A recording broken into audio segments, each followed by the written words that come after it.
Revista gjermane Der Spiegel I ka kushtuar një artikull vendimit të qeverisë shqiptare për të financuar koncertin e Kanye West në Tiranë, duke e vendosur këtë zhvillim në sfondin e protestave politike që kanë përfshirë vendin. Sipas Der Spiegel, Kanye West për vitesh ka qenë në qendër të vëmendjes jo vetëm për muzikën e tij, por edhe për deklaratat e shumta antisemite, të cilat kanë shkaktuar reagime të forta ndërkombëtare. Në të njëjtën kohë, qeveria shqiptare, e cila po përballet me kritika dhe protesta në vend, ka vendosur të shpenzojë miliona euro për organizimin e koncertit të reperit amerikan.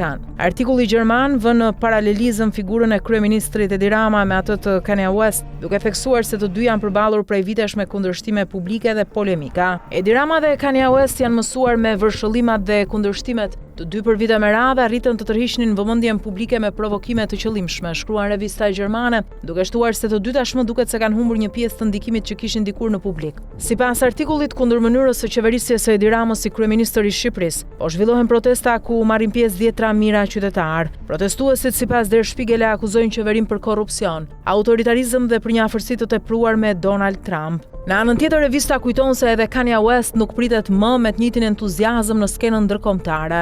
Për shkak të deklaratave të tij të shumta antisemite, shkruan Der Spiegel, reperi amerikan është bërë figure pa dëshiruar në shumë vende dhe përballet me reagime të forta sa herë shfaqet publikisht. Mbi 4 milion euro për një koncert dhe një arenë të përkohshme. Sipas medias gjermane, rrugët e Edi Ramës dhe Kanye West tashmë janë bashkuar përmes një eventi të madh muzikor në Shqipëri. Kanye West pritet të mbajë koncertin e tij në periferi të Tiranës, ndërsa qeveria shqiptare ka planifikuar të shpenzojë më shumë se 4 milion euro për realizimin e këtij aktiviteti. Një pjesë e konsiderueshme e kësaj sume sipas artikullit do të përdoret për ndërtimin e një arene të përkohshme ku do të zhvillohet koncerti. Der Spiegel thekson se vendimi vjen në një periudhë kur qeveria shqiptare ndodhet nën presion të madh politik, por autoritetet vazhdojnë ta mbështesin projektin. Kryeministri Edi Rama sipas revistës ka argumentuar se financimi u bë në minutën e fundit, në mënyrë që Shqipëria të mos vihej në një situatë të sikletshme përballë mira vizitorëve të huaj që kishin bler tashmë bileta për koncertin.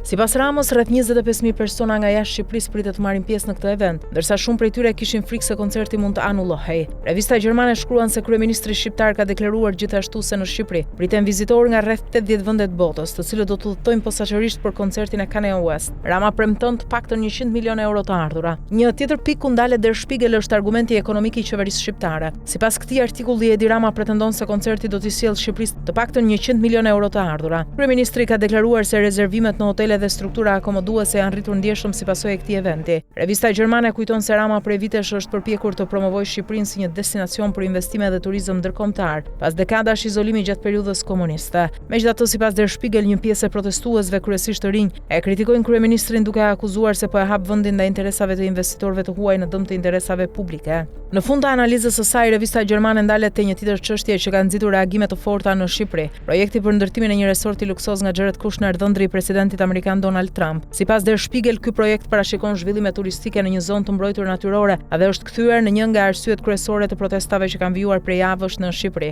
Kështu, sipas medias gjermane, koncerti I Kanye West është kthyer në një simbol të debatit më të gjerë politik në Shqipëri, përplasjes mes pretendimeve të qeverisë për zhvillimin ekonomik dhe kritikave të opozitarëve e qytetarëve për prioritetet e saj.